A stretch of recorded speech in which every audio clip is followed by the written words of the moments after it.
बेटा हमें nationalism in India पढ़ना है और हमारा टारगेट है कि हम इसे 2 वीडियो में खत्म करेंगे क्योंकि ये लंबा टॉपिक है। अ, अगर आपको नेशनलिज्म वर्ड हम लोग कहाँ पे जाने वाले हैं, मैं आपको एक सिंपल सी बात बताता हूँ कि भारत को आज़ादी बड़ी मुश्किल से मिली थी। हम लोग जो ये फ्रीडम एंजॉय कर रहे हैं, ये काफ़ी कुर्बानियों से होके गुजरा हुआ है। तो 1920 से जब गांधीयन एरा स्टार्ट हुआ, वैसे गांधी जी 1915 में इंडिया में आ गए थे, बट उससे पहले उन्होंने छोटी-छोटी चीज़ें की, जिनसे उन्हें उन्होंने उनको मास लीडर की एक वो पोजीशन मिली, जब वो पूरी कंट्री को रिप्रेज़ेंट कर सकते थे। तो हमें वो गांधीयन एरा समझना है। इस चैप्टर का वही मकसद है। चलो देखते हैं बेटा, और उससे हम लोग कई चीज़ें सीखेंगे कि आज के ज़माने में हम इससे क्या सीख रहे हैं, मतलब कैसे हम 2 चीज़ों को कनेक्ट करेंगे। बेटा पढ़ाई का एक्चुअल मकसद होता है कि जब टॉपिक खत्म हो ना, तो आप उससे कुछ इन्फरेंस निकाल के कुछ ओपिनियन रख सको, कुछ समझ पाओ कि हाँ, कि आज के ज़माने में इसका क्या पर्पज़ है। चलो देखते हैं बेटा, स्टार्ट करते हैं। चैप्टर का फ्लो कुछ ऐसे जाएगा कि हम लोग ये कोशिश करेंगे कि पहले कुछ डेफिनेशंस पढ़ें, उसके बाद टॉपिक बाय टॉपिक हम उठाएँगे जैसे एनसीईआरटी का फ्लो है, और ये कोशिश होगी कि जैसे ही हम लोग ये वीडियोज़ खत्म करते हैं, तो आप एनसीईआरटी पढ़ो तो आपको ऐसा लगेगा नहीं मुझे पहले से पूरा आता है। मेन मकसद यही है बेटा। हाँ, तो बेटा स्टार्ट करते हैं। हम लोग कुछ डेफिनेशंस पढ़ेंगे और इन डेफिनेशंस को आई होप आप लोग समझने की कोशिश ज़्यादा करोगे। क्योंकि कहीं न कहीं ये जितनी डेफिनेशन हम पढ़ेंगे अभी, वो आपको एक तरह से एक सेंस ऑफ अंडरस्टैंडिंग देगा जब चैप्टर पढ़ोगे, कि हाँ, मतलब आपको वही चैप्टर 10 गुना अच्छा समझ आएगा जब एनसीईआरटी खोलोगे तो। चलिए स्टार्ट करते हैं फर्स्ट वर्ड नेशनलिज़्म से। बेटा देखो, वैसे तो nationalism is a very broad word, लेकिन हम इसे यूज़ कहाँ-कहाँ करते हैं? There are so many word, nationalism, patriotism, कहाँ पे कौन-सा वर्ड यूज़ होगा? देखो बेटा, अगर मान लो ये ब्रिटिशर्स हैं और ये इंडियंस हैं। Indians are trying to get their freedom, तब जो हम करते हैं वो नेशनलिज्म कहलाता है। और ये इंडियंस नहीं, ये किसी भी कंट्री के लिए ट्रू है। The action that the member of a nation takes when seeking to achieve self determination. बेटा ये वर्ड कहाँ कॉइन हुआ, किस जगह हुआ, ये सब यूरोपियन वर्ड्स हैं बेटा। और देखते हैं द और सेकंड डेफिनेशन है कि लाइक कि तुम ये आज के ज़माने में भी हम बोल सकते हैं बेटा, ये तो पहले के ज़माने के हिसाब से हो गया इंडिया का। लेकिन आज के ज़माने में से हम बोलेंगे तो देखो, sense of belongingness to country. अगर मैं कोई नेशनल वर्ड बोलूँ, इट्स लाइक कि हमारी नेशनल आइडेंटिटी क्या है, एक उसकी केयर करना। सपोज़ अगर आप किसी और कंट्री में भी जाते हो और आप वहाँ प्राउडली कहते हो कि लाइक हाँ, I am proud of India, तो this is also a nationalism. अब चलो बेटा नेक्स्ट टॉपिक पे आते हैं, नेक्स्ट वर्ड पे, पैट्रियोटिज़्म। बेटा I think this is one of the finest definition. Hope you can read. It's written love of one's country. बेटा अगर आपको अपनी कंट्री से प्यार है और अगर वो सच्चा है, तो आप जो-जो काम करोगे, वो सब पैट्रियोटिज़्म के अंदर में आएगा। जैसे कुछ एग्ज़ाम्पल देख लो ना, आपको ऐसा फ़ील हो कि हाँ भाई, कंट्री से मैं रिलेटेड हूँ, स्पेशल है वो। आप जो उस कंट्री के लिए फ़ील करते हो, वो आप किसी और के लिए नहीं कर सकते। अगर आप यहाँ से पैट्रियोटिज़्म करते हो किसी एक्स कंट्री के लिए, तो वाई के साथ वो नहीं कर सकते। A sense of personal identification with the country. बेटा कुछ वहाँ से जुड़ी हुई जड़ें टाइप की फ़ील होती हैं, और हमेशा ऐसे मन करता है कि जैसे कुछ मेरे एक्ट ऐसे हों कि किसी तरह से कंट्री का भला हो जाए। But as a student you would be most patriotic. India को भी इकोनॉमी ठीक करने की ज़रूरत है। अगर आप में से कुछ फ्यूचर एंटरप्रेन्योर्स निकलोगे, तो it will be great patriotic act in the future, जो जॉब दे सके कंट्री को। Willingness to sacrifice. अगर मैं अपनी कुर्बानी देके कंट्री की ग्रोथ को सपोर्ट कर सकूं, तो ये पेट्रियोटिज्म में आएगा। बेटा देखो, हर वर्ड्स में ना कुछ शेड्स होते हैं, पॉजिटिव, नेगेटिव, और शायद दोनों वर्ड एक ही जैसे इमोशन एक्सप्रेस करें, बट उनमें एक पॉजिटिव, नेगेटिव और न्यूट्रल टाइप के शेड्स होते हैं। तो आओ देखते हैं बेटा। जब मैं पेट्रियोटिज्म और जब मैं नेशनलिज्म बोलता हूँ, तो एक पॉजिटिव सेंस आता है। चौवनिज्म एक वर्ड है जो अधिकतर यूज किया जाता है मीडिया द्वारा, न्यूज़पेपर्स, कई बार आपको ये वर्ड यूज करते दिखेंगे। इसका सेंस थोड़ा नेगेटिव होता है। आप अगर कहीं पे ये मेल चौविनिज्म सुनेंगे, तो it means like a misogynist person can be said as male chauvinism, मतलब ए वुमेन हीटिंग पर्सन। और सिंपली आप ये सोचिए कि एक ऐसा एटीट्यूड जहाँ पे हम औरतों से उनके बेसिक राइट्स छीने, ये सब मेल चॉविनिज्म कहलाएगा, जहाँ आपको लगता है नहीं mail is always correct.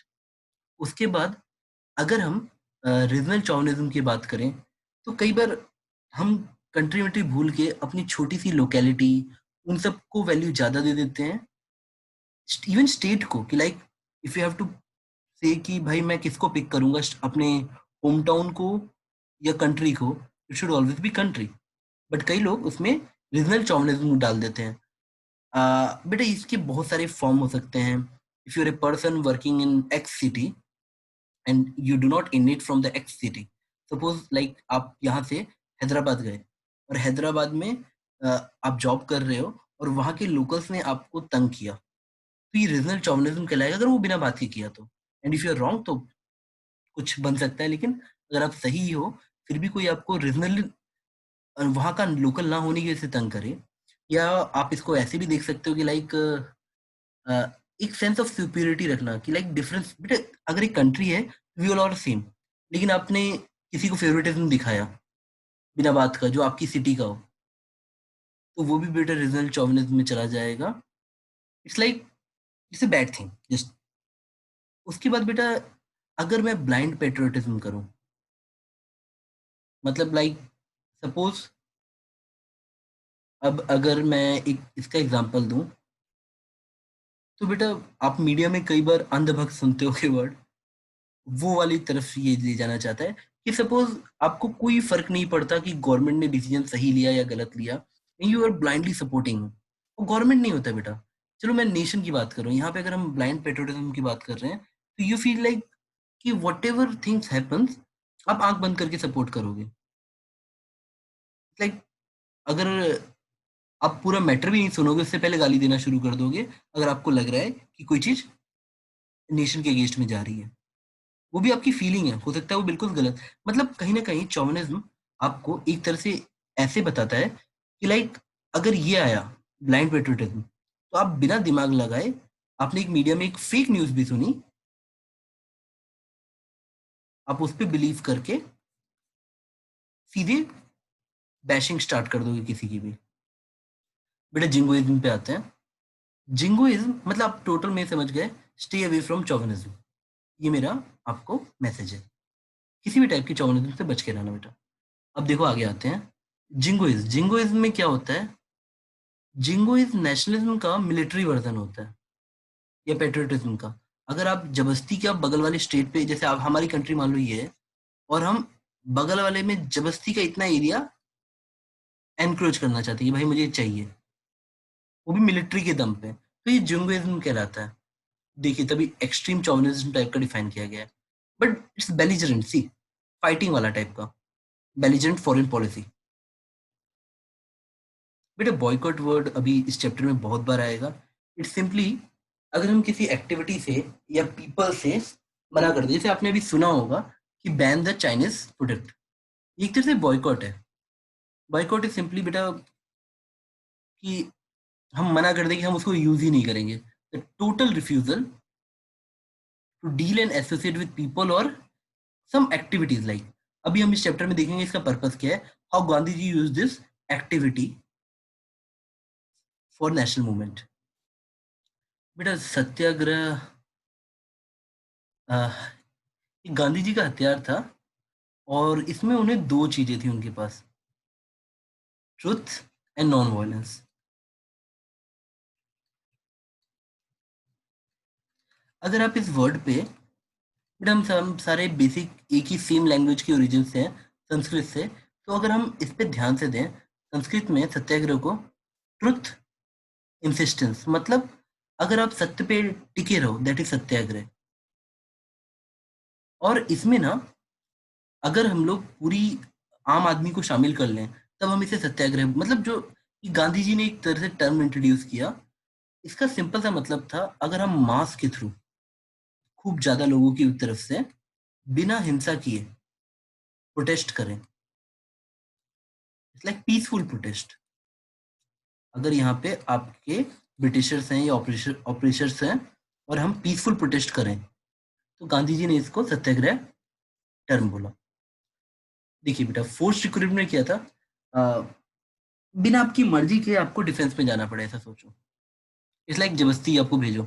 Example China बेटा, चाइना में फोर्स रिक्रूटमेंट अभी भी होता है डिफेंस में।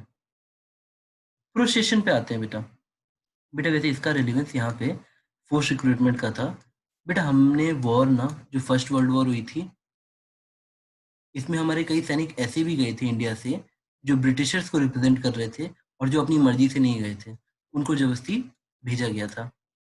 प्रोसेशन क्या होता है बेटा, इसको पुराने जमाने में जो एक जुलूस वर्ड होता था, जैसे काफी लोग एक साथ नंबर्स में या तो व्हीकल्स के साथ में एक ऑर्डरली फैशन में निकलते हैं। लाइक आपने देखा होगा ना, कुछ हम पीसफुल रैली करते हैं, लाइक अवेयरनेस टाइप का। कि सपोज एक एग्जांपल देता हूँ, सपोज एक एक्टिविटी हुई या आप किसी एक चीज से दुखी हो गए, कोई इवेंट हुआ, तो आप लोगों ने एक बड़े बड़े बैनर्स बनाए कि हाँ, हमको ये करना चाहिए, और एक जगह से दूसरी जगह ऑर्गेनाइज फॉर्म में हम चले गए, तो हम उसको प्रोसेशन कहते हैं। बेटा non cooperation and civil disobedience, ये टर्म अच्छे हैं, आराम से समझते हैं। बेटा non cooperation is like we will refuse, हम लोग कोऑपरेट नहीं करेंगे। लाइक हम जैसे as a Indian, non cooperation क्या है अभी हमें पूरा चैप्टर में पढ़ना है, अभी मैं ब्रीफली बता रहा हूँ। नॉन कोऑपरेशन इज लाइक अगर आपने किसी एक्टिविटी के लिए मना कर दिया, हमने बॉयकॉट टाइप का कर दिया, हम चाइनीज प्रोडक्ट यूज नहीं करेंगे, that's non cooperation. Civil disobedience में क्या होता है, जब पूरी जनता मिलके जो बोला गया है उसका उल्टा करेगी। अगर एक नमक कानून है कि आम आदमी नमक नहीं बना सकता, हम नमक बनाएंगे, that was Gandhi ji. Civil disobedience. Non cooperation is like हम आपको हर्ट नहीं करेंगे, बस हम वो काम नहीं करेंगे जिससे आपको फायदा होता हो। हम टैक्सेस नहीं देंगे, मतलब इसमें हम लॉ ब्रेक करने के चांसेस कम है, इसमें ज्यादा है। हम जो वो बोल रहे हैं वो इसका एग्जैक्टली उल्टा करेंगे। चलो बेटा वापस आते हैं, क्योंकि हमें डिटेल में पढ़ना है इसलिए हम जल्दी जल्दी पढ़ रहे हैं। बेगार। बेगार इज लाइक बेटा, आप ये समझो कि आपको पकड़ कर कोई जबरदस्ती मजदूरी करवाए बिना बात के, बिना पैसे दिए। ये कहने का मतलब है फोर्स्ड लेबर बेटा, विदाउट एनी पेमेंट। अब यू कैन फील, अगर ये सारे वर्ड इस चैप्टर में आने वाले हैं तो ब्रिटिशर्स कैसे एक्ट करते थे हम लोग के साथ में। सोचिए, बिना पैसे दिए, बिना किसी चीज के, जबरदस्ती से आपके साथ लेबर वर्क करवाया जाए। बेटा picket is a form of picket is a form of demonstration. इसमें क्या होता है, सपोज अगर हम कोई, मान लीजिए हमने बोला कि हम ये मिल नहीं खुलने देंगे, ये फैक्ट्री नहीं चलेगी, तो उसके सामने जाके खड़े जाओ, इट्स कॉल्ड पिकेट, गेट पे। लाइक हम ये हाँ होने नहीं देंगे।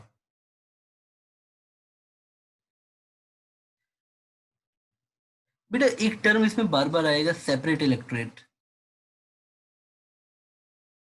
बेटा सेपरेट इलेक्टोरेट एक तरह से, अगर मैं किसी पर्टिकुलर कम्युनिटी को या किसी पर्टिकुलर कास्ट को या कैसे भी करके, मान लो हमने कोई बाउंड्री बना रखी है एक कंट्री में, कुछ एक्स लोग हैं और वाई लोग हैं, अगर एक्स सिर्फ एक्स को वोट देगा और एक्स ही इलेक्शन लड़ सकता है, तो हम बोलते हैं सेपरेट इलेक्टोरेट। बेटा समझो, an electorate is a group of voters, namely all the officially qualified voter within a particular country. लेकिन जब हम सेपरेट इलेक्टोरेट की बात करते हैं, तो इस चैप्टर में बार बार जिक्र होगा, separate electorate for Muslims mean that Muslim will choose their separate leader by separate election for Muslim. अब बेटा हम आगे बढ़ते हैं, इसमें एक रॉलेट एक्ट आएगा। बेटा ये ऐसा था कि बिना मर्जी के आपको जेल में डाल देंगे, आपकी कोई मर्जी नहीं चलेगी, भाई चलो जेल चलो, डायरेक्टली चलो बिना बोले। सत्याग्रह पे हमने बात की थी बेटा अभी थोड़ी देर पहले। और बेटा इसमें से जितनी चीजें हैं हम अभी थोड़ा दोबारा दोबारा भी पढ़ेंगे। खादी हो गया बेटा। बेटा ये गांधी जी ने तरीका अपनाया था ताकि हम जो विदेशी कपड़े हैं उनको बाइकआउट कर सकें। अभी इसको हम डिटेल में पढ़ेंगे, डांडी मार्च को भी हम डिटेल में पढ़ेंगे। बॉयकॉट हमने पढ़ा, बिगार पढ़ा, स्वराज इज लाइक सिंपली खुद का राज, स्वराज। अगर आप इसका संधि विच्छेद करेंगे तो you would come to know it simply means कि हमें जो सेल्फ रूल चाहिए था, it will be called Swaraj in this chapter. Purna Swaraj is complete freedom. Swaraj was like कि हाँ ब्रिटिशर्स विल बी ऑब्जर्वर और वो इनडायरेक्ट कंट्रोल रखेंगे and India will rule. But पूर्ण साम्राज्य स्वराज इज लाइक नहीं भाई, आप अपने घर जाओ, we will rule our self. Harijan, बेटा देखो, गांधी जी अ, कितने अच्छे इंसान थे, इसमें कोई दो राय नहीं है। पर गांधी जी ने कुछ काम ऐसे भी किए थे जो शायद ऐसा आपको फील, अगर आप उनको कभी भी थोड़ा बहुत पढ़ोगे तो आपको ये फील होगा कि वो बंदा कम से कम 400 साल आगे जी रहा था, at least 400 years ahead of his time. उसको ये समझ आता था उनको कि क्या क्या चीजें हमें करनी है जिससे नेशनल बिल्डिंग होगी। अ, अगर इंडियन सोसाइटी में कास्टिज्म था तो जो अनटचेबल्स और दलित कहलाते थे, गांधी जी ने उनके लिए एक अलग टर्म कॉइन किया। दे सेड कि ये सोसाइटी का सबसे नोबल काम करते हैं, तो दे कॉल्ड इट हरिजन, मतलब भगवान के लोग, द मैन ऑफ गॉड, हरिजन। बेटा टिकट अभी हमने थोड़ी देर पहले पढ़ा था। अब बेटा इस चैप्टर में हम स्टार्ट करते हैं। बस ये डेफिनेशन इसलिए बोल दी ताकि ये चैप्टर थोड़ा आपको, जैसे मैं ये वर्ड यूज करूँ Satyagraha and all that, separate electorate या बेगार, तो आपको थोड़ा सा वर्ड फेमिलियर फील हो। अब बेटा चैप्टर के अंदर चलते हैं। एक सेकेंड बेटा।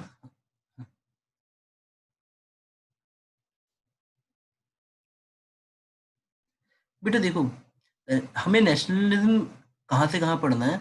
एक तरह से हम कह सकते हैं कि हम 1919 से आगे पढ़ना है और गांधी एरा पढ़ना है। अब मैं आपको एक सिंपल सी बात बताता हूँ, अगर आप ध्यान दो, चलिए मैं लिख भी सकता हूँ, चलो लिख ही देते हैं। आप ये सोचो कि 1914 में से 1918 तक फर्स्ट वर्ल्ड वॉर हुआ था। First world war happened. अब बेटा देखो, हम ब्रिटिशर्स की कॉलोनी थे, तो we were much under their control for everything. तो अब इस वर्ल्ड वॉर में हमें कुछ चीजें समझ आई।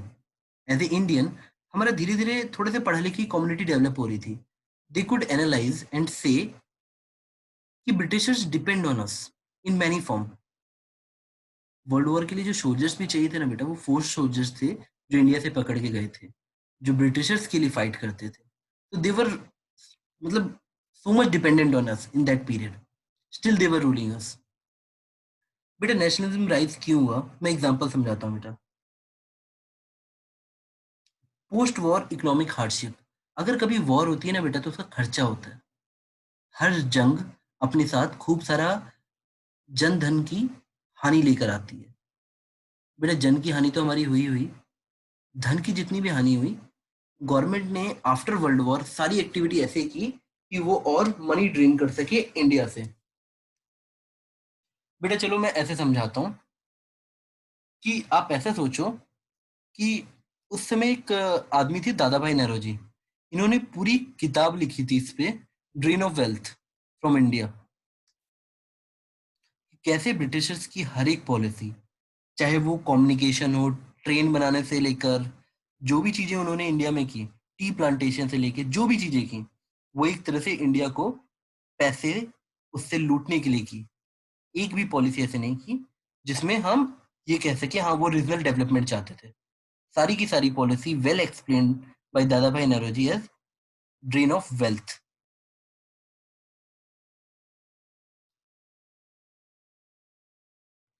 और बेटा वॉर के बाद भी उन्होंने वो खर्चा भी हमसे निकाला, वॉर का। तो बेटा इससे थोड़ा सा सब दुखी हो जाते हैं। अब देखो होता क्या है, जब पोस्ट वॉर इकोनॉमिक हार्डशिप आई तो किस किस फॉर्म में आई। बेटा जितनी इंडस्ट्री थी इंडिया में, उस समय इंडस्ट्रीज कम होती थी पर होती थी बेटा, तो लगभग सब ब्रिंक ऑफ क्लोजर पे थे, मतलब दे were about to get finished. क्योंकि बेटा कभी वॉर आता है ना तो हमेशा डिमांड कम हो जाती है। अब उनके ऊपर टैक्सेस बढ़ाए जा रहे थे ना कि घटाए जा रहे थे। अब ये सब चीजें एक तरह से आपको फोर्स करती हैं कि लाइक आप कुछ और सोचो, कि खुद की गवर्नमेंट कभी ऐसा नहीं करती। तो सबको ये सेंस ऑफ फीलिंग आती थी काश इंडियन गवर्नमेंट होती तो हमारे साथ ऐसा नहीं करती। बेटे जितने भी लोकल वर्कर और ये सब रहते हैं वो जॉबलेस हो गए थे उस पीरियड में फुल्ली। अब बेटे जो सोल्जर्स थे उनको तो ऑलरेडी वो लोग जबरदस्ती भर्ती कर रहे थे। एक एडुकेटेड अर्बन क्लासेस डेवलप हो रहे थे जिनके पास जॉब नहीं थी। बेटा उस समय एजुकेशन स्टार्ट हो चुकी थी। हमारी पॉपुलेशन उस समय 30-32 करोड़ रही होगी, लेकिन हमारे पास एक एडुकेटेड मास जो मिडिल क्लास तैयार हो रहा था, जो पढ़ा लिखा था, उसको जॉब नहीं थी। और ये सारी चीजें अगर आप इकोनॉमी वाइज सोचो तो काफी होती हैं एक अदर कंट्री वालों से नफरत करने के लिए जो हम पे रूल कर रहे हो। बेटा देखो, see, just read this line: the drain of wealth theory, a constant or continuous flow of wealth from India to England. When the portion of national income of India was not available for consumption for her people or her capital formation, but it was being drained away to a foreign country, England, which India did not educate economic, commercial और material return. मतलब हमें इससे कोई लौट के फायदा नहीं होता था अगर वो पैसा हमारा ले जाते थे। कि दादा भाई नौरोजी ने तो स्टार्टिंग से वेरी ऑनसेट ही हैज डिस्क्राइब फ्रॉम 1757 कि वो कैसे हम लोग को आखिरी तक पैसे वाइज लूटते रहे। बेटा एक और चीज देखो, ये तो हुआ इकोनॉमिक फैक्टर। अब सेकंड फैक्टर पे आते हैं। देखो, कई लोगों को ऐसा लगा था ना कि अगर हम लोग ब्रिटिशर्स को इस पीरियड में मदद करते हैं तो हम लोग को वो after the war will get over. और बेटा ब्रिटिशर्स प्रॉमिस करने में बहुत अच्छे थे कि हाँ हम अच्छा अच्छा कर देंगे, और बाद में वो लोग अपने हिसाब से करते थे। तो they promised many thing like कि we will give you some autonomy, छोटे छोटे फॉर्म में, कॉन्स्टिट्यूशनल रिफॉर्म फॉर्म में, कि आपका कॉन्स्टिट्यूशन अच्छा कर देंगे, थोड़े से रूल्स बना देंगे आपके लिए, यू कैन इलेक्ट, ये सब चीजें कर देंगे। लेकिन जैसे ही ये वर्ल्ड वॉर खत्म हुआ, they backed on their all the promises. उन्होंने एक भी अपने प्रॉमिस को फुलफिल नहीं किया। अब इससे जो मतलब बेटे यहाँ पे एक वर्ड इंपीरियलिज्म आता है।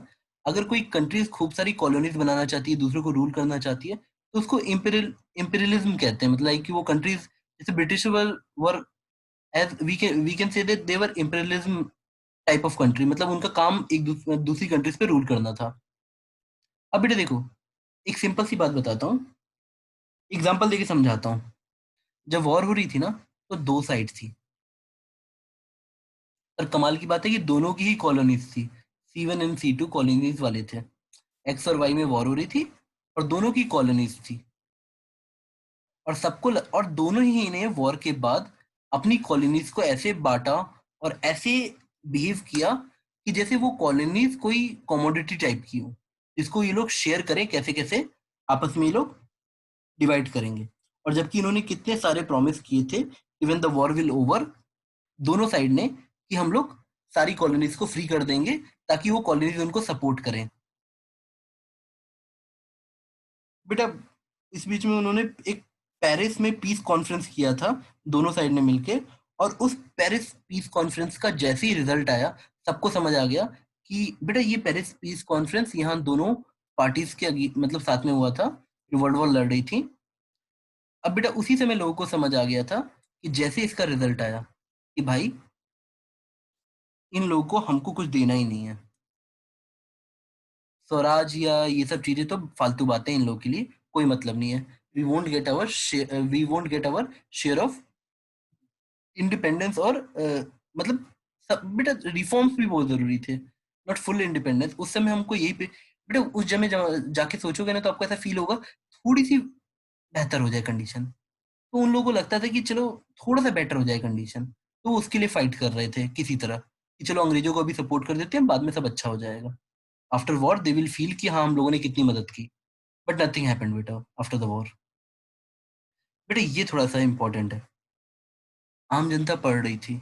आप सोचो जरा, अभी हम लोग को पता ही नहीं था। देखो उससे पहले 1857 वॉर में एक तरीके से फर्स्ट वॉर ऑफ इंडिपेंडेंस पूरी कंप्लीट नहीं हो पाई थी, और कितने साल बीत चुके थे। तो concept of total freedom was still very far away.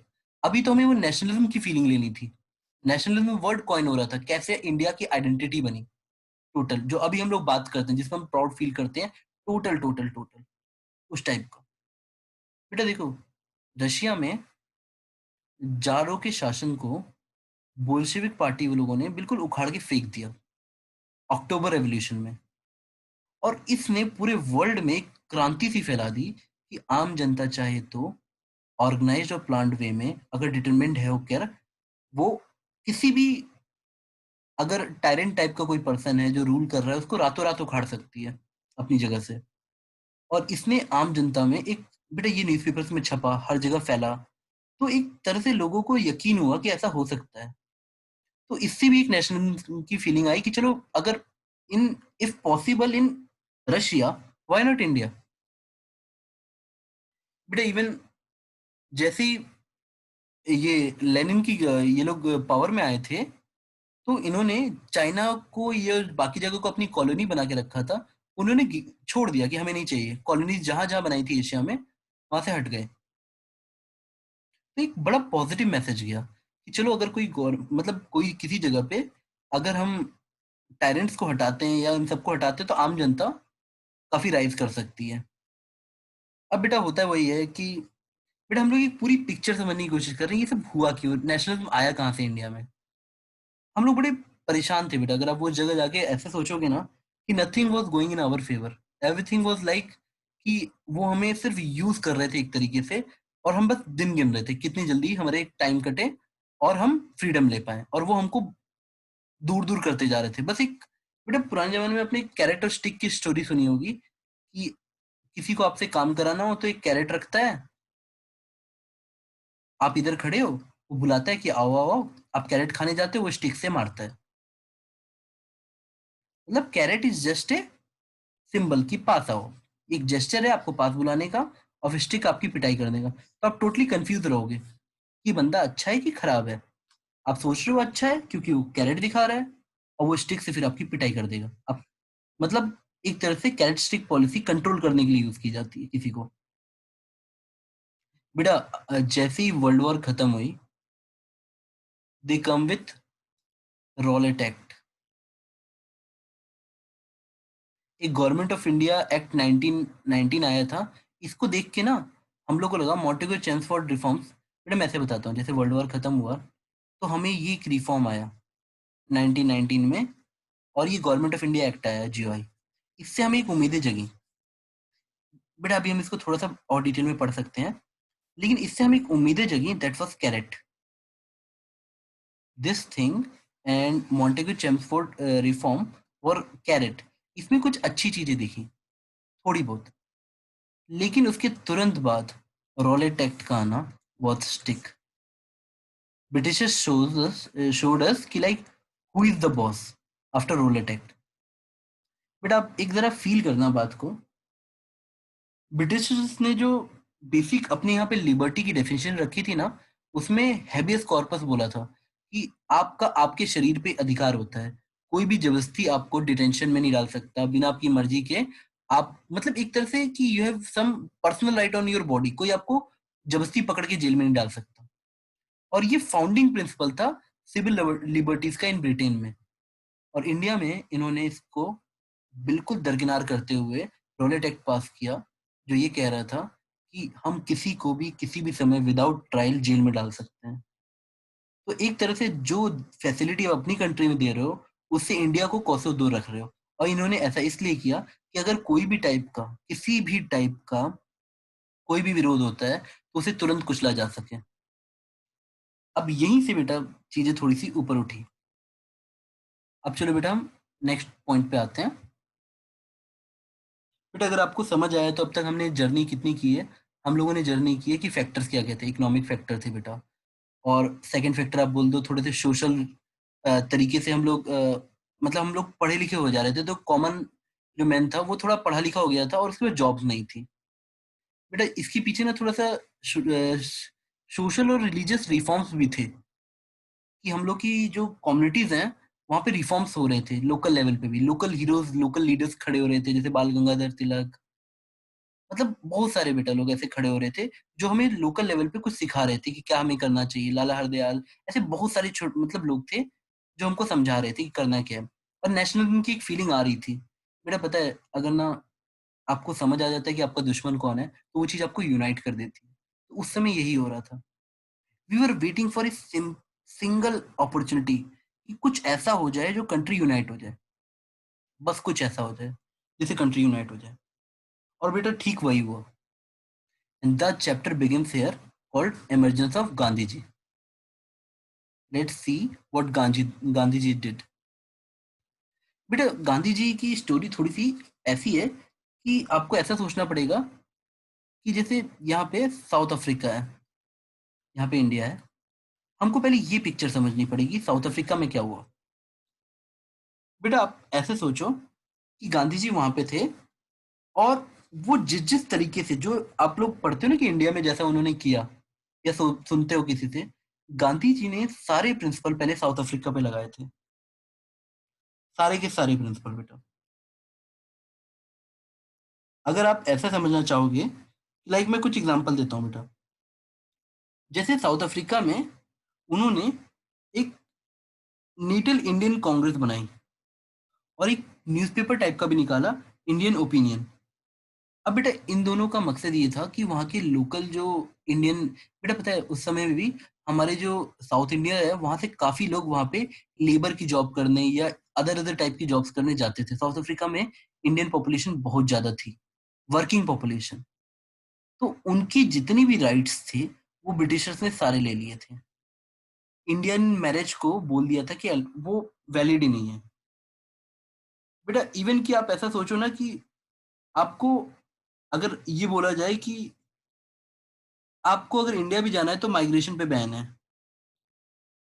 आपको हर बंदे को जो वहां पे काम कर रहा है अपना सर्टिफिकेट बना के जेब में लटका के घूमना है कि हाँ भाई मैं इंडिया से आया हूँ, मैं यहाँ पे वर्क करूँ, मुझे एक सर्टिफिकेट मिला हुआ है, मेरे को अपने पास रखना है। और जो नहीं रखता था उसकी वो सीधी पिटाई करते थे। तो गांधी जी ने वहां पे एक बेटा बिना वायलेंस किए एक पूरी ऑर्गेनाइज्ड मास को इकट्ठा किया, और जितने जितने फैसले थे ब्रिटिशर्स के उसको सबको पलटा।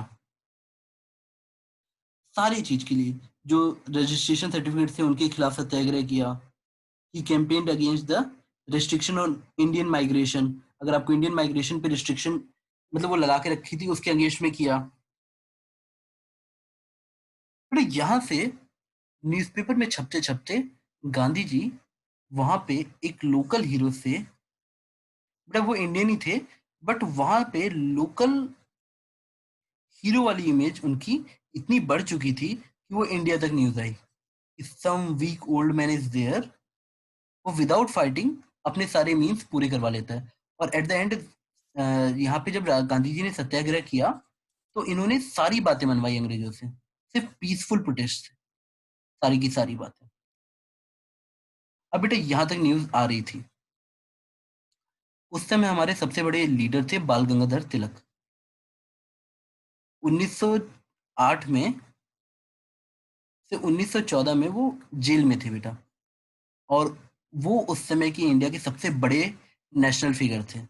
अगर वो हैं तो वो it's like he was the biggest figure in nationalism in India उस समय के हिसाब से।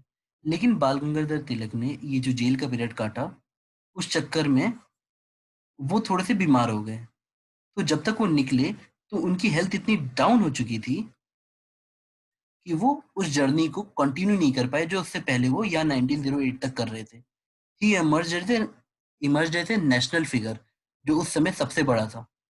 और इस गैप को कौन फिल करता? इस गैप को कोई फिल नहीं कर पा रहा था बेटा। Nobody was able to fill this gap जो गंगाधर जी के बाद आया। उसे फिल किया गांधी जी ने। और गांधी जी ने भी कैसे किया बेटा, आओ देखते हैं। गांधी जी जब यहाँ आए तो उन्होंने सबसे पहले बेटा देखो, अ, हर बंदे को अपनी एक आइडेंटिटी बनानी पड़ती है। जब गांधी जी यहाँ आए तो उन्होंने देखा कि अभी इंडिया में वो नेशनलिज्म वाली बात ही नहीं है। हम लोग फैले पड़े हैं, मतलब कि छोटे छोटे प्रोटेस्ट हो रहे हैं कई जगह पे। आप इतना छोटे लेवल पे कर रहे हो कि कुछ लोकल इमेज से ज्यादा कुछ नहीं है किसी की। कांग्रेस थी बट वो छोटी छोटी जगहों पे थी। वो हर साल अपने वो सेशंस बुलाती थी, उसमें डिस्कशन करती थी कि गवर्नमेंट को क्या बोलेंगे, हम क्या करेंगे, पर उससे कोई सॉल्यूशन होता दिख नहीं रहा था। और ब्रिटिशर्स अपने हिसाब से कभी भी कोई भी रूल चेंज कर देते थे। But Gandhi ji was like कि चलो अब मैं कुछ ना कुछ तो करूंगा। तो जब वो इंडिया में आए बेटा, तो सबसे पहले उन्होंने कुछ 3 स्ट्रगल किए जो बड़े फेमस हुए, और इसने उनको आइडेंटिटी दे दी। गांधी जी के 3 स्ट्रगल जिन्होंने उन्हें फेमस कर दिया। और देखते हैं बेटा, ये सारे स्ट्रगल कौन से थे। थोड़ा हम नीचे आते हैं और लिख लिख के पढ़ लेते हैं बेटा। पहला आपका चंपारण। बेटा मैं पहले सबके नाम लिख देता हूँ। चंपारण। बेटा फिर है आपका खेड़ा।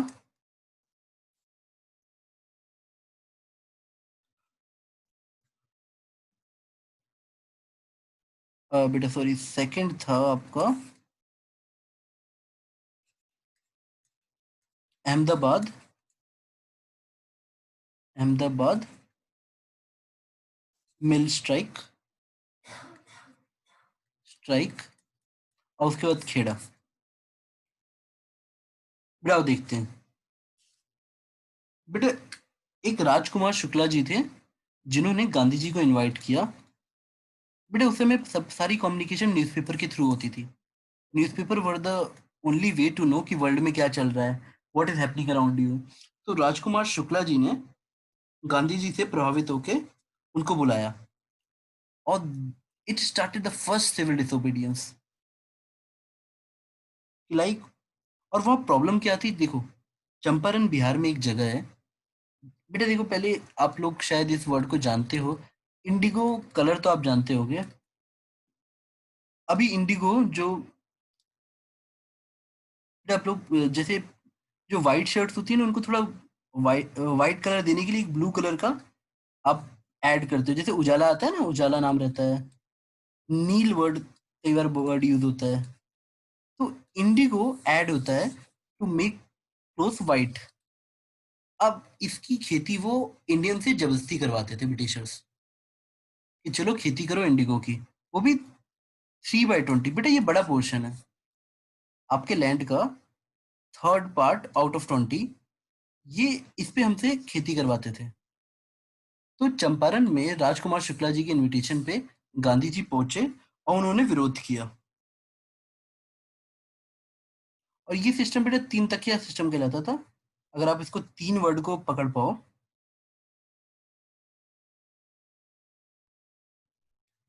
तो गांधी जी को ये चीज उस समय बुरी लगी, क्योंकि इसका देखो मतलब समझो। उसी समय इंडिगो सिंथेटिक वाला डेवलप हो गया। सिंथेटिक वाला मतलब जिसमें आपको उगाना नहीं पड़ेगा, यूरोप में इसका। तो अब ब्रिटिशर्स का लॉस हो गया। बेटा देखो एक बात समझो। उन्होंने एक इंडियंस को बोला एक फसल उगाओ।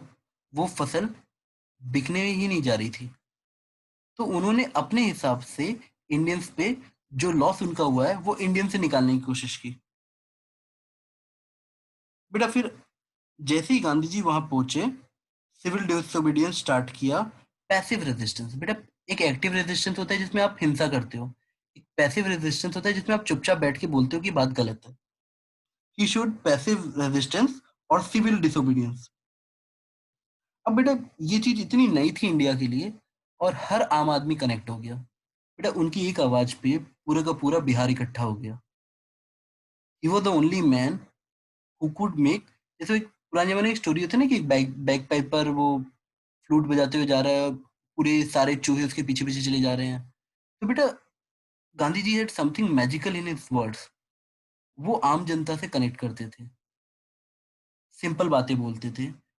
चंपारण पूरा उनके साथ खड़ा हो गया, पूरा बिहार खड़ा हो गया। और उस समय के जितने बड़े लीडर्स थे बेटा, राजेंद्र प्रसाद, आप जितने भी, कृपलानी, ऐसे जितने भी वर्ड आप सुनोगे, सबने उनको ज्वाइन किया।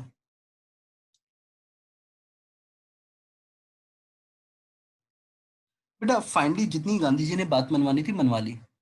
जो इंडिगो प्लांटर्स थे उनकी सारी बातें, सारी नहीं, ऑलमोस्ट एक प्रोपोर्शन में मान ली गई। तो ये थोड़ा-सा सफल हुआ। देखो यहाँ पे ना एक तरह से हम गांधी जी का टेस्ट रन चल रहा है, ये सोचो। उन्होंने चंपारण वाली एक्टिविटी की और ये किसके लिए किया बेटा ज़रा सोचो? जो पीजेंट्स होते हैं मतलब जो किसान होता है उसके लिए किया। तो यहाँ से उनको एक सिम्पैथी मिली नेशनल लीडर वाली। और बेटा यहाँ पे एक बात सोचना वो खुद हीरो बन के नहीं जा रहे थे, लोग उनको इनवाइट कर रहे थे कि आप आइए, यू कम एंड जैसे बेटा अन्ना मूवमेंट अगर आपको याद हो, जन लोकपाल बिल के लिए अगर आप लोगों ने सुना हो कभी, तो उसी तरह से चल रहा था कि गांधी जी को बुलाया जाता था तो lead and he was really good leader. उसके बाद अहमदाबाद मिल स्ट्राइक। यहाँ पे जो मिल वर्कर थे, उनका अच्छा खासा एक कंपनसेशन की डिमांड कर रहे थे, प्लेग कंपनसेशन की और 35% हाइक पे बात कर रहे थे। पर मिल मालिक बोल रहे थे कि नहीं हम 20% से हाइक ज़्यादा नहीं देंगे और पहले भी जो उन लोग की सैलरी थी काफ़ी कम थी, तो 35% हाइक तो बनता था। बेटा अगर आप जल्दी-जल्दी में समझो कि अभी गांधी जी अ, साउथ अफ्रीका से आए, इंडिया आए, वो बिहार गए, सब सही हुआ। बेटा ये ना पॉपुलेशन की जगह है, जो नॉर्थ इंडिया में बिहार हुआ, यूपी हुआ, तो वहाँ दे ही कनेक्टेड विद द मास। फिर वो गुजरात वापस आए। बेटा यहाँ पे बेटा ये सब देखो जब हम गुजरात की बात कर रहे हैं, तो महाराष्ट्र तक इम्पैक्ट ऐसे सोचो पूरा। इस ज़ोन में इन्होंने मिल वर्कर्स के लिए स्ट्राइक किया। बेटा ये फर्स्ट हंगर स्ट्राइक था बेटा, गांधी जी का फर्स्ट हंगर स्ट्राइक। बेटा गांधी जी अपने तरीकों की वजह से फेमस थे, जो पीसफुल प्रोटेस्ट करते थे, वही उनकी स्ट्रेंथ थी। हंगर स्ट्राइक स्टार्ट हुआ और ये तब तक चला जब तक सारे मजदूरों को 35% इंक्रीज नहीं मिल गया। इन फाइनली यहाँ पे भी उनको विक्ट्री मिली। अब बेटा हम आते हैं, देखो हर एक का नाम सोचो। Champaran, first civil disobedience, first civil disobedience. Ahmedabad mill, first hunger strike. Kheda, बेटा खेड़ा गुजरात में एक जगह है और यहाँ पे बेटा सूखा पड़ गया था। तो अगर ड्रॉट की कंडीशन है, उस समय के रूल के हिसाब से अगर वन फोर्थ से कम अगर उपज हुई है, मतलब if the yield is less than one fourth, then आपको टैक्स से एग्जेम्प्ट कर दिया जाता है कि आपको देना नहीं पड़ेगा। लेकिन इवन व्हेन जब वन फोर्थ से कम यील्ड हुआ था, फिर भी सारे किसानों को जबरदस्ती बोला गया आप टैक्स दो। गांधी जी वहां पहुंचे और बेटा पता है कुछ, आप ना अभी कंप्लीट पिक्चर नहीं सोच पा रहे कि जहां जहां गांधी जी जा रहे हैं, वो उनकी पर्सनैलिटी से और how he confidently dealt with Britishers कि लाइक ये इनका डे टू डे जॉब है। इतने आम लोगों को, यंग कांग्रेस वर्कर्स को, स्कूल के बच्चों को, बेटा गांधी जी एक तरह से एक लहर थे, लाइक होल इंडिया मेस्मराइज्ड हो गया था। हर स्कूल का बच्चा गांधी जी को आइडियल की तरह देखता था, हर कॉलेज प्रोफेसर उनको सपोर्ट करता था। आप ये सोचिए ना कि खेड़ा में, जो आप सरदार पटेल सर को जानते होंगे, जो बाद में भारत की जो इंटीग्रेशन को बहुत हेल्प किए थे, सरदार पटेल जी उस समय इनके फैन हो गए गांधी जी की खेड़ा मूवमेंट में। कि जिस तरह से इन्होंने जो वहाँ जो पेरेंट्स थे उनकी मदद की ड्रॉट से। देखो बेटा अगर आप किसानों के लेवल पे जाके सोचोगे ना कि जब तुम्हारी जो काम हुआ ही नहीं है और फिर भी कोई तुमसे टैक्स मांगे, तो बेटा ये इम्पॉसिबल काम है, उसके पास है ही नहीं, वो देगा कहाँ से। और तब गांधी जी आके लोकल लेवल पे लोगों को इकट्ठा करके ये काम करा ले गए। तो काफी लोग, बेटा इवन तुम शायद बेटा जैसे नेशनल, अगर उस समय ना नेशनल फिगर कोई नहीं था, जो छोटे छोटे उस समय रीजनल फिगर थे ना, अब सरदार पटेल को देख लो, और many young people became his young follower, जो उनके प्रिंसिपल से इत्तेफाक रखने लगे कि चलो हम पीसफुली भी काम करा सकते हैं। अब बेटा इसके बाद स्टार्ट हुआ, गांधी जी को समझ आ गया कि उनकी पावर क्या है। इसके बाद हम नॉन कोऑपरेशन में घुसने जा रहे हैं, लेकिन नॉन कोऑपरेशन से पहले एक बार खिलाफत मूवमेंट समझते हैं बेटा। ये है क्या? बेटा आपको समझना पड़ेगा, जब वॉर चल रही थी ब्रिटिशर्स की, तब यहाँ पे टर्की एक कंट्री है, वहां पे आपने कैलिफेट सुना होगा, या मतलब वहां पे उनके जो धर्मगुरु होते हैं मुसलमानों के, तो वहां पे रहते थे, ऐसा सोचो। और जब ब्रिटिशर्स ने वहां अटैक किया ना, तो it was a attack on entire world Muslim, ऐसा लोगों को फील हुआ। अगर वहां पे अटैक हुआ तो खिलाफत सॉरी जो उनके खलीफा होते हैं, वहां पे अटैक हुआ खलीफेट पे, तो उनको लगा कि ये पूरी वर्ल्ड मुस्लिम्स को लगा कि ये भाई, ये तो हमारी आइडेंटिटी के अगेंस्ट में अटैक है। अब एक तरह से बेटा गांधी जी एक ऐसी समय आए थे जब सब कुछ पूरा कंट्री उबल रहा था। अभी भी कंट्री में कमी क्या थी? जो हिंदू मुस्लिम थे, वो मिल के ब्रिटिशर्स को फेस नहीं कर रहे थे। ये कमी थी। बेटा गांधी जी ना ये बातें जानते थे कि कभी नेशन बनेगा ना तो उसे सेकुलर ही बनना चाहिए। वो किसी तरह से हिंदू मुस्लिम यूनिटी देखना चाहते थे। ये उनका विजन था। उन्होंने एक अपॉर्चुनिटी देखी। खिलाफत मूवमेंट एक तरह से ब्रिटिशर्स की, जो वहाँ के खलीफा हैं, उन लोगों के खिलाफ जो वॉर चल रही थी, ओटोमन एम्पायर था बेटा वहाँ पे, ओटोमन एम्पायर, इसके खिलाफ जो वॉर हो रही थी ना, तो पूरी वर्ल्ड के मुस्लिम्स ने इनको अपने पर्सनल वॉर की तरह देखा हमारे अगेंस्ट में, मतलब कि उनके अगेंस्ट में। तो हर कंट्री से सपोर्ट और चीजें जा रही थी वहां पे। तो इंडियंस वर लाइक कि हम लोग भी सपोर्ट करेंगे। बट आपको एक इमेज दिख रही होगी, ये वाली और ये वाली, ये दोनों अली ब्रदर्स थे, और ये काफी पढ़े लिखे थे उस समय। तो इन लोगों ने मिलके पूरी इंडिया के मुस्लिम्स को यूनाइट करने की सोची थी, टू ज्वाइन खिलाफत मूवमेंट। तो खिलाफत मूवमेंट इतनी छोटी नहीं थी कि आप इसे सिर्फ एक मुसलमानों को अपने जो यहाँ पे खलीफा है उनको बचाने के लिए मूवमेंट की तरह सोचो। ये स्टार्ट वैसे ही हुआ था, लेकिन इसके बाद इसने नेशनलिज्म में कन्वर्ट हो गया था। मतलब ये नॉन कॉपरेशन बन के उभरा था। गांधी जी, आप ये सोचो कि जब खिलाफत मूवमेंट चल रही थी, तो गांधी जी सिर्फ इकलौते हिंदू थे जो इसकी एग्जीक्यूटिव कमेटी में थे। बेटा देखो, आप इसका बैकग्राउंड थोड़ा सा समझने की कोशिश करो। नॉन कॉपरेशन कहाँ से आ रहा है, क्या हो क्या रहा है? अगर हम ऐसे सोचें कि खिलाफत वॉज द बिगिनिंग, हम उस तरह से पढ़ना चाह रहे हैं बेटा। देखो, अब बेटा खलीफा के खिलाफ वॉर चल रही थी। अगर हम किसी तरह से मुसलमानों को इसी बहाने इकट्ठा करके अंग्रेजों के खिलाफ इकट्ठा कर पाए, और यही वो प्लेटफॉर्म, कॉमन प्लेटफॉर्म बन के उभरे जिससे हिंदू मुस्लिम यूनिटी बन जाए, तो गांधी जी का काम चल जाता। उनको समझ आ रहा था कि ये करना बहुत जरूरी है। जितना अगर हम टुगेदर हैं we stand, and divided we fall. बेटा इस तरह से गांधी जी ने अपना काम किया। उन्होंने एक तरह से इसको नॉन कोऑपरेशन का पार्ट बना दिया।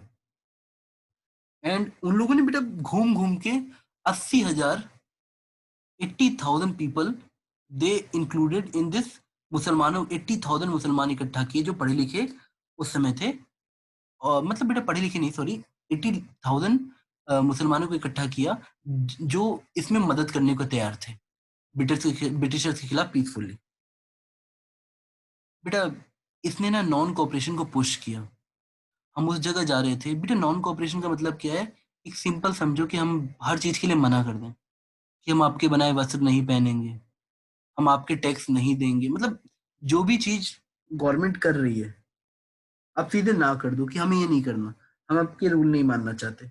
अगर हम पीसफुली प्रोटेस्ट करेंगे, हम हर जगह वो बैनर्स लेके खड़े रहेंगे कि आप गलत कर रहे हैं। बेटा पहली बार ऐसा हुआ कि इवन इस पीरियड में एक मुस्लिम लीग करके पार्टी थी, उसने तक कांग्रेस को सपोर्ट किया बेटा। बेटा देखो, खिलाफत मूवमेंट चल रही थी, कांग्रेस एक पार्टी थी, उसको भी समझ आ गया कि उसको भी खिलाफत मूवमेंट को सपोर्ट करना है, क्योंकि सबका कॉमन गोल एक ही है। मुस्लिम लीग ने भी पहली बार खिलाफत को सपोर्ट किया। बेटा अब धीरे धीरे मतलब समझना। बेटा पहली बार एक कमेटी बनी, खिलाफत कमेटी, और उसमें एक नॉन मुस्लिम बंदा था, गांधी जी। हर चीज तैयार हुई कि कैसे कैसे हम नॉन कॉपरेशन करेंगे थ्रू आउट द कंट्री। बेटा देखो, अभी ना ये एक पिक्चर है कि how Gandhi ji was able to connect whole Muslims to the national movement. बेटा अभी बाकी पिक्चर्स भी हैं, लाइक मैं ऐसे समझाता हूँ बेटा। वर्ल्ड वॉर खत्म होने के बाद एक जनरल डायर थे, उन्होंने पंजाब में एक जगह है जलियांवाला, वहां पे एक जलियांवाला बाग है, वहां पे ओपन फायरिंग कराई बेटा, ओपन फायरिंग। अब एक चीज रुको, मैं इसकी इमेजेस दिखाता हूँ तो शायद आप समझ पाओगे।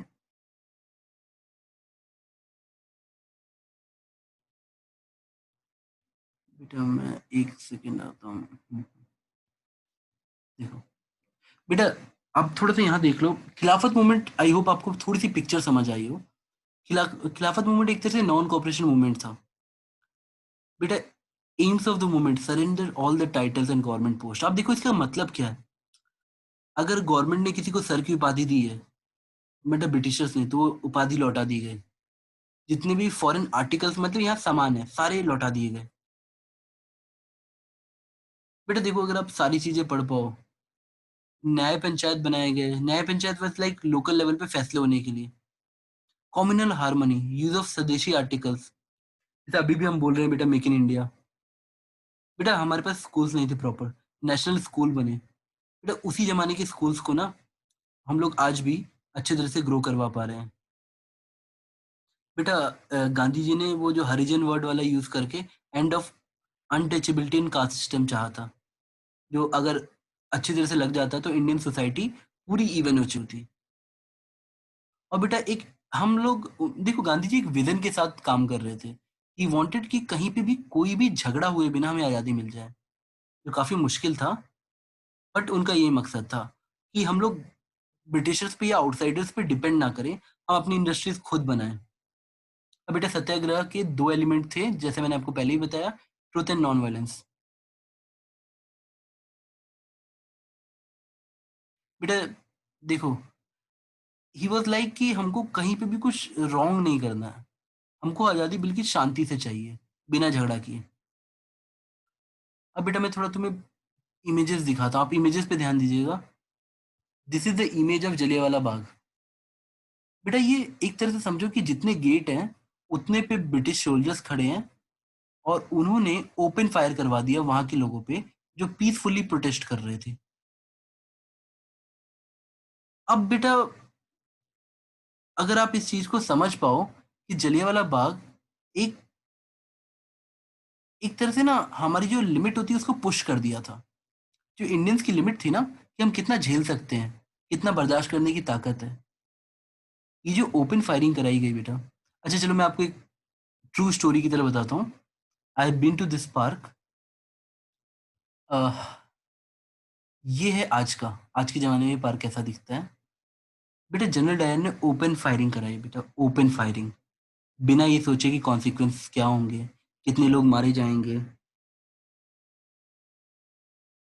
बेटा यहाँ से जो आग लगी ना, टोटली, बेटा इवन अगर आप लोग कुछ पेट्रियोटिक मूवीज देखोगे ना, जिसमें जैसे लीजेंड ऑफ भगत सिंह, ये सब मूवीज देखोगे, तो उसमें ऐसे दिखाया गया है कि इसी भीड़ में एक छोटा सा बालक था, भगत सिंह, यहाँ पे, जो अपने सामने लोगों को मरता हुआ देख रहा था। बेटा यहाँ पे ना एक वो था, वेल था, कुआं था। आप कभी अगर कभी वहां जाओ ना घूमने के लिए पंजाब में, तो आपको दिख जाएगा। बेटा वो वेल में पता है क्या था, जब ब्रिटिशर्स ओपन फायर करवा रहे थे ना, तो लोग उसमें कूद कूद के कुएं को भर दिए थे और वो पानी भरा हुआ था बेटा। दीवालें दिखेंगी जिन पे गोलियों के बड़े बड़े निशान हैं, अभी भी हैं बेटा। और लगातार मतलब एक तरह से जैसे आप वो वीडियो गेम खेल रहे हो उस तरह से लोगों को मारा गया था। और बेटा General Dyer specially was very infamous. मैं आपको एक दो पिक्चर्स दिखाता हूँ थोड़ा सा, और तो आपको चीजें समझ आएंगी कि हाउ वाज जनरल डायर।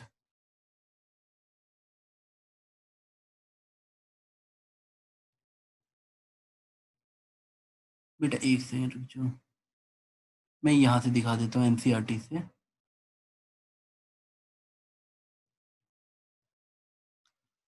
रुको एक सेकंड।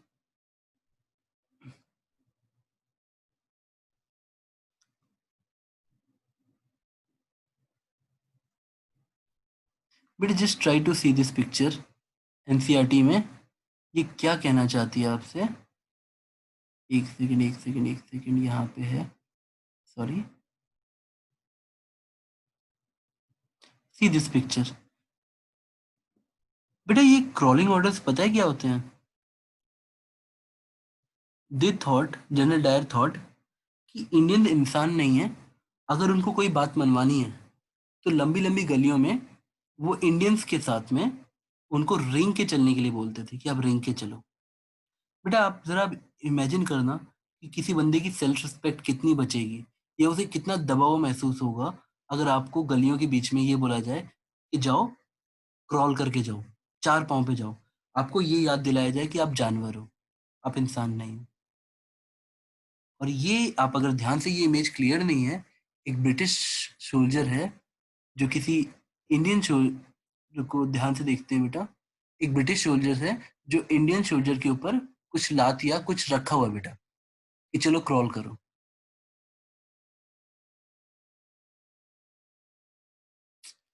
और बेटा सोचो, अगर हम इस ऑपरेशन में जीकर नेशनलिज्म में पार्टिसिपेट नहीं करेंगे तो कब करेंगे।